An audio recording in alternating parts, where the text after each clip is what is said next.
प्रयागराज में माफिया अतीक अहमद की ताबड़तोड़ गोलियां बरसाकर हत्या कर दी गई थी। साथ ही उसके भाई अशरफ को मौत के घाट उतार दिया।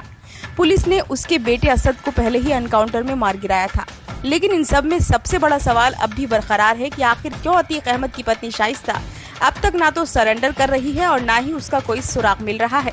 पिछले दिनों अतीक अहमद ने पेशी पर आने के दौरान मीडिया से बातचीत में कहा था कि मेरी माफियागिरी खत्म हो चुकी है, हम बिल्कुल मिट्टी में मिल चुके हैं, हमारा परिवार बर्बाद हो गया है, अब तो मिट्टी में मिलने के बाद रगड़े जा रहे हैं।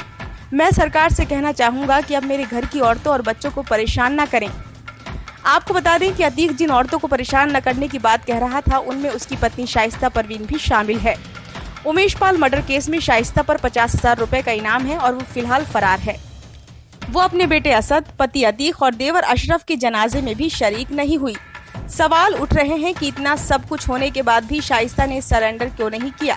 अब हम आपको बताएंगे कि आखिर अतीक अहमद की पत्नी शाइस्ता इतना सब देखने के बावजूद भी सरेंडर क्यों नहीं कर पा रही हैं। पहला अंदेशा है इनकाउंटर का डर। प्रयागराज में राजूपाल के गवाह उमेश पाल की गोली मारकर हत्या कर देने के आरोप में शाइस्ता सहित 7 लोगों के खिलाफ एफआईआर दर्ज की गई। इनमें 7 शूटर्स के अलावा अतीक, पत्नी शाइस्ता, भाई अशरफ समेत कई अन्य लोगों को साजिशकर्ता बताया गया। 7 शूटर्स में अतीक के बेटे असद के साथ गुड्डू मुस्लिम, अरबाज, विजय चौधरी, गुलाम, अरमान और साबिर शामिल थे। लेकिन 27 फरवरी को पुलिस ने अरबाज को एनकाउंटर में मार गिराया। उसके बाद 13 अप्रैल को झांसी में एसटीएफ ने मुठभेड़ में असद और गुलाम को मार गिराया। 15 अप्रैल को प्रयागराज में पुलिस कस्टडी में अतीक और अशरफ की हत्या कर दी गई। उमेश पाल हत्याकांड में शामिल जो लोग भी अब तक पुलिस की गिरफ्त में आए हैं वे मारे भी गए हैं। ऐसे में शायद शाइस्ता पुलिस पर भी भरोसा नहीं कर पा रही होगी। पति अतीक और देवर अशरफ की हत्या के बाद परिवार में वो ही सबसे बड़ी सदस्य है और उसे अतीक के साम्राज्य की पूरी कहानी भी पता है। दूसरा अंदेशा है किसी शूटर के साथ होना। उमेश पाल हत्याकांड में शामिल 3 शूटर्स गुड्डू मुस्लिम, अरमान और साबिर अब भी फरार हैं। पुलिस का मानना है कि अतीक की पत्नी शाइस्ता परवीन शूटर गुड्डू मुस्लिम के साथ है। ऐसे में गुड्डू मुस्लिम बिल्कुल भी नहीं चाहेगा कि शाइस्ता सरेंडर करे। ऐसा करने पर उसे डर सता रहा है कि कहीं उसकी भी गिरफ्तारी न हो जाए या फिर एनकाउंटर न हो जाए। इस वजह से भी शायद शाइस्ता अब भी सरेंडर नहीं कर रही है। तीसरा अंदेशा है अतीक की खुल जाएगी पूरी कुंडली।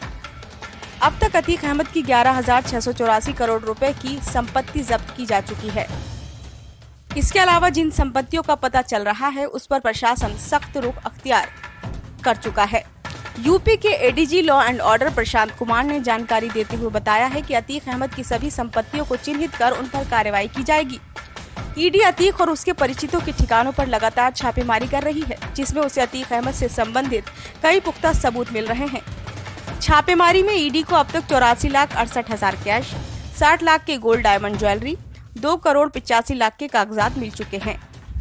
करोड़ों रुपए के घर व अन्य संपत्तियों पर भी ईडी की नजरें लगातार गड़ी हुई हैं। अतीक के बाद उसके सारे काले कारनामों की जानकारी उसकी पत्नी शाइस्ता को भी है। अतीक के कई बिल्डरों और बड़े बिजनेसमैन से व्यापारिक रिश्ते थे। इन लोगों ने अतीक के काले धन को अपनी कंपनियों में लगाया है। संभावना जताई जा रही है कि ऐसे ही कुछ सफेदपोश लोगों ने अपना राज खुलने के डर से अतीक की हत्या करवाई है। ऐसे में शाइस्ता को भी डर है कि वो इस वक्त अगर सरेंडर करती है तो उसकी जान को भी खतरा हो सकता है। ऐसे में शाइस्ता अभी समय का इंतजार कर रही है।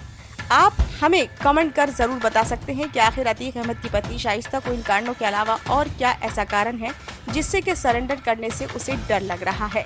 Bureau report, Lucknow.